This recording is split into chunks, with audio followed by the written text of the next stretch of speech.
شخوا روجبونا ريبر ابو ام حمو مرۆڤاییێ ام پیرۆز دکن ڕاستی ام چ قاسە ڕۆژبوونا ڕێبەرتی ام بێژن ام نکارن حەقێ بێنێ چکو ڕێبەرێکی ئینسانەتیە مرۆڤاییە ئەدبێژم ڕۆژبوونا ڕۆژهەڵاتە ناوین گشتیە چکو وێ ڕۆژبوونێ دنیا شیار کرد دنیاش خەوا گران ڕاکرد ڕۆژهەڵاتە ناوین جارێ مەدگۆ ڕێبەرەی گەلێ کورد ئیرۆ وەختەی دنیا هەموو مەحسا پشتی گرتنا ڕێبەر ئاپۆ ئەم بێژن ڕێبەرەی مرۆڤاییە ڕێبەرەی ئینسانەتیە تشتێکی هەری عەزیمە هەموو پێک هات ئیرۆ خۆ لەوێ فکرێ دنە هەب ji pêkhatiyê Ereb, Siriyan, Aşûr heta insanê îro Ewropa de dirabin dawa azadiya rêberapûya fîzîkî dikin mena wê tiştekî herî birûmet e tiştekî ku feyda gela tê de nebane îro hemû qada û cîhanê hemûyî nedibakirin em dawa azadiya rêberapû dikin çikû rojbûna wî tiştekî herî muhim e di nav însanetiyê de em bejna xwe li ber wê dayika ewêş wê dayika ev şêrê he ev însanê ezîm anî dinyayê dinya ji xewa şêrîn rakir em bejna xwe li ber wê dayika qehreman rastî wê dayika lihing dayika em bêjin dayika mirovayiyê îro ne rojbûna rêberapû tenê rojbûna dinyayê hemûyê dibêjim em bejna xwe li ber te wên wê dayika hêja rastî ew dayika ku ev însan anî civak û mirovayî hemû ji xewa şêrîn rakir ancix dewra pêxembera de jî dibêjim kesî ji însanetiyê re halo nekir rêberapû ev tişt anî û insan zilm û zorê şiyar kirin ne ji îro ew rêberapû neqeba çar dîwara de ne ji ber şexsê xwe yan ji ber malbata xwe yan ji ber eşîra xwe îro ketiye wê zindana faşî de ji ber zilm û zora got civakê dibê zarokî dît ew zilm ser civakê ye li ser însanetiyê ye ser mirovayiyê ye ew zilm û zor ser xwe qebûl nekir û ser gela qebûl nekir wextê digotin ew dara hişk bûyî tê çilo wê darê şînkê ciya wî malbatê derdor yanî dareke hişk bûwa tê çilo wê darê şînkê wextê digot me Kurd qelandin em serwara çimento kirina dinya û elemat ecêmayî ev însan wê çilo wê însana şiyar kê wê mafê wa dê wa heqê wa îro em bînin rêberapû ew civakê re kir ew mirovayiyê re kir niha em bêjin gelek însan bêjin em îro azadin bes ti cara em ê neazad bin heta rêberapû fikra wî azad e dûr de rast neqeba çar dîwara de ye bes hê em ser xeta wî keda wî şiyarbûna wî îro em tekoşîn dikin mena wê azad ew e em hê azad nebûne em sozê dina rêberapû sala 2024 em bêjin azadiya rêberapû ya fîzîkî wê di nav gela de bê wê di nav mirovayiyê de bê çikû dem hatiye heftê pênc salê xwe emirê xwe qedan 25 sala zîndana faşî de zîndana hova de zîndana xwînxwara de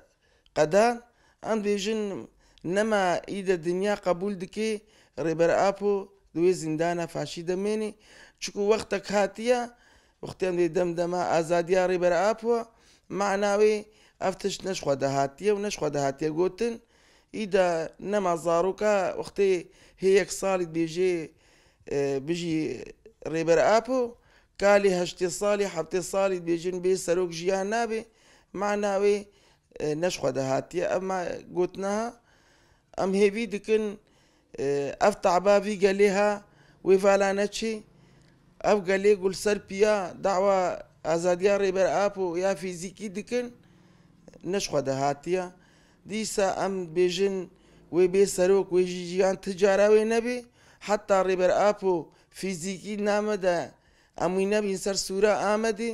وێ تجارە وەکە دایک ژن ئەم خەوا شێرین ڕاکردن ئەم ژنەقەبا چار دیوارە ئەو زڵم و زۆرا سەر جوواکێ بزات سەر ژنێ ژن کۆلە بود بنێ خێنیدا ڕێبەر ئاپ و ئەم شیارکردن ژێ خەوا شێرین وێ تجارە ڕوونشتن وێ ژمەڕ نەبێ چکو ڕێبەرێکی ئینسانەتی هار و ژمەرە دەرکەتی دهێ سەوراتا ڕابوون ئەم نکارن بێژن وەڵا وا حەقدا ژنێ وا ژن شیار کردنا وا ژن تەبری تەکوشینێ کردنا ji bin nîjî wextê heval sakîna jina yekemîn bû nav heft kesa de heval sakînayek jê bû ji bo tekuşîna jinê kar û xebat kir û şaxê xwe berdana dinyayê berdana heta bi dewletê Ewropa her çarparçeyê Kurdistanê mena wê bê serok jiyan nebê çikû vî serokê ev însanetî deme me ne ji malbatê xwe heriyet û serfirazî û wekhevî me ne ji malbatê xwe aniye me ji felsefa rêber ap û fikra wî aniye em ê vê fikrê şopênin em ê hemêzkin heta demarek laşê me digerê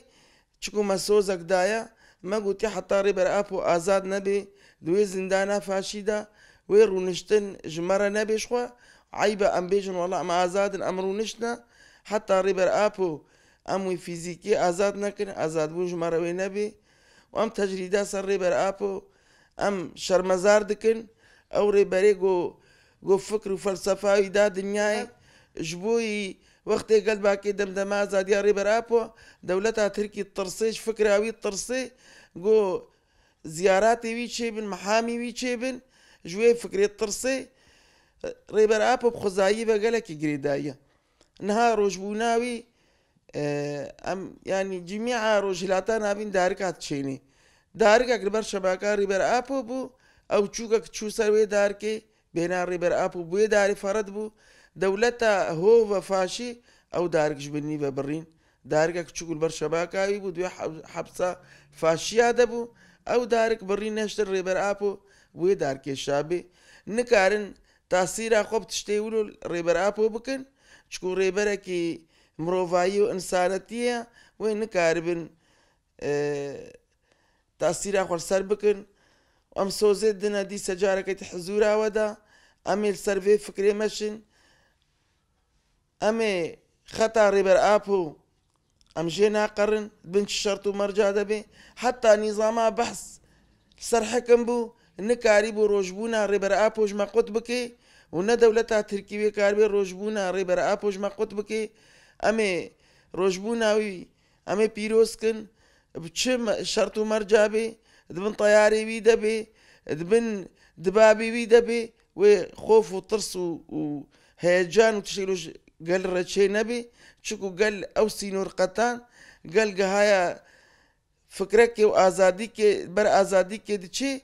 çikû azadî û welat peve girêdayî heta rêber ap û azad nebê bila em ne fikirin bêjin wela me welatê xwe xilas kiriye me derdora xwe ji komê çete me xilas kiriye heta ew vî welatî de nejî wê jiyan jî ji me heram bê em ê nebêjin wela me jiyaneke xweş derbas kiriye.